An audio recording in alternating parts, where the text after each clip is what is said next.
October Red Boxing, joined by the infamous, the living legend, Roy Jones Jr. Welcome back to the UK. Always a pleasure to see you. Thank you. Always a pleasure to be here. Talk to me about that top table then. That got a bit spicy with the talking. Different energy this time. Yeah, it's different energy because these two guys, they literally don't like each other. So most guys, when they fight, afterwards they become best friends. I don't think that'll be the case this time. It's like a family feud. When we talk about that genuine dislike, you're someone that's obviously been there, done it, worn the hat several times. What is it that makes a fight that much better when you've got a genuine dislike for somebody? Because you really want to beat your opponent and you want to beat him to prove that you're better than him. Yep, that's the biggest thing. How has Chris Eubank Jr. been in this camp? Because I know you're somebody that's all over the place, whether it's the USA, whether it's Russia, whether it's the UK, you are everywhere looking after everybody. How's it been this camp with him?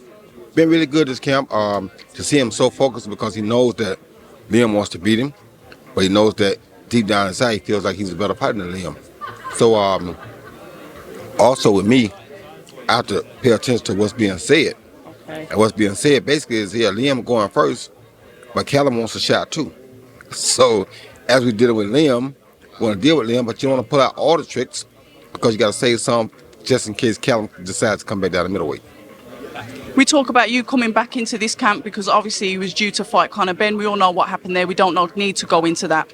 He was having his father's first trainer in the corner, but for this fight he said, you know what, I need Mr. Jones. Talk to us about how that rekindled for you to come back in his corner. No, he called me before that fight.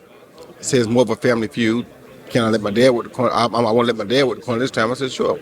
I understand it. It has nothing to do with me. The Benn and Eubank feud has been way before me. So as far as being a trainer. Yeah. He said, after that, you still my head trainer from that point forward, but this one I want to let my dad do it because of the feud. Me, I'm not an egotistical guy. I understood that off the top. I was really hoping that his dad would work his corner. I was really hoping that both of their fathers would work their corners because that was bigger for boxing. That would make the fight sell even more. To see one dad triumph over the other dad through their kids. You understand? That was a beautiful thing to me. So why would I want to get in the middle of that? What does my name fit in the middle of that? It doesn't. So I totally understood that. We talk about that fight because a lot of people were saying that it's a fight that possibly shouldn't have happened due to the amount of weight that Chris Eubank Jr. had to get down to. Your thoughts as a boxer that you've fought over multiple weights, but what did you think about him dropping so low to fight Benn? First thing is that it's simple as this. Boxing is a sport the idea for the fans. Okay. If I can healthily lose 3 more pounds to make weight for a fight for the fans, I'm doing it. So I loved it. So regardless, you were up for that fight regardless because of obviously the legacy of it? Most definitely. Because of the legacy. Do you believe that them two will fight? It's basically inevitable now because people still want to see it. People still talking about it. So I think it's inevitable. Maybe next, maybe toward the end of their career, I don't know. But it definitely will happen.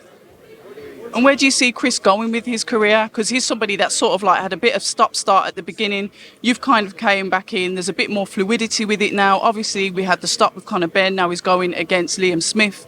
Where do you see him heading with his career? Because he's not getting any younger. And we want to see him as a world champion because he's got that character. Yep.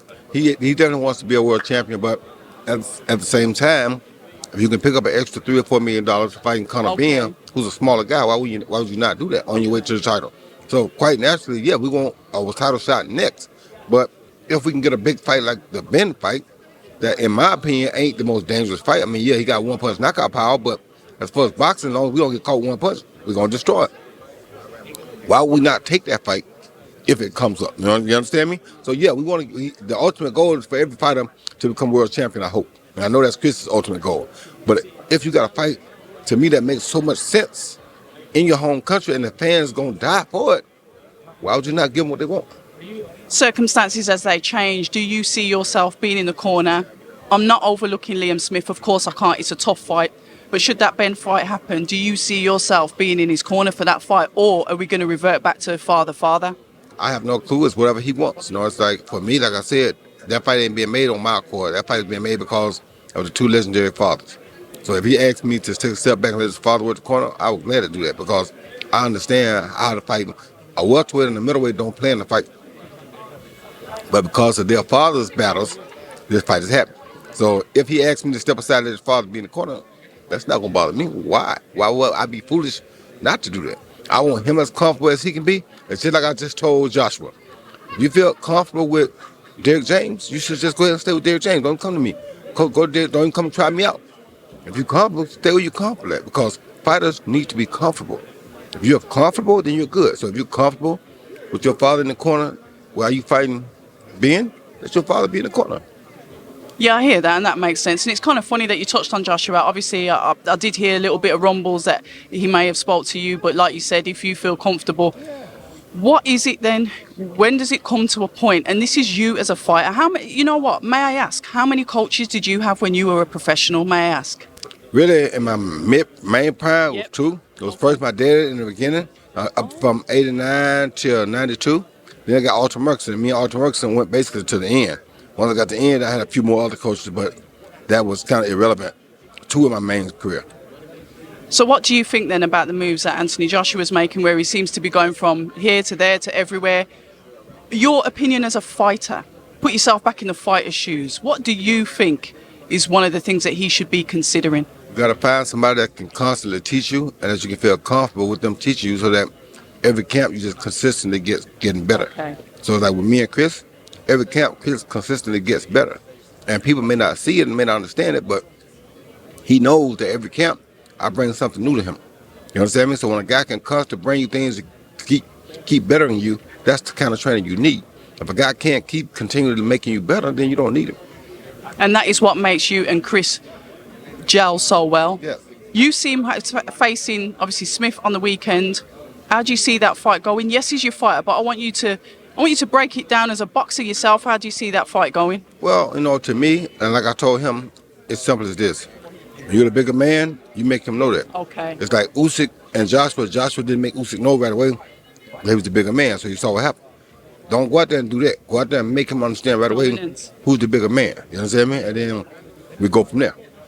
So if we're to box from there, cool. If we're to keep on taking and show him who the bigger man from there, cool. But however it goes, do not go out there and let him take control and feel like he's in charge because he's the smaller man. Keep that in his mind.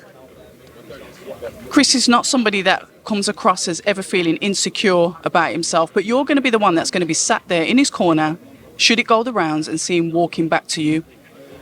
If there are any doubts from him when he walks back into that corner to speak to you, what will you be saying to him? I'll just tell him, remember your name, Chris Eubank. Okay. Junior there, but your name still is Chris Eubank. He shouldn't be beating you. We love it. And on that note, we're going to leave it because I'm getting eyes. There's lots of people waiting for you. You are the man after all. Thank you. Thank you so much, and I appreciate it. I appreciate you. October Red Boxing with the one and only Roy Jones Jr. I'm going to see you fight night afterwards. Okay. But right. thank you. Thank you. Yeah, and you. Take it easy. Thank you very much. Hi, and thank you for watching October Red Boxing. Like, subscribe, and tap the bell for notifications. You can also find us on Instagram at October Red Boxing and on Twitter, October Red UK. And remember, at October Red, we stay ready.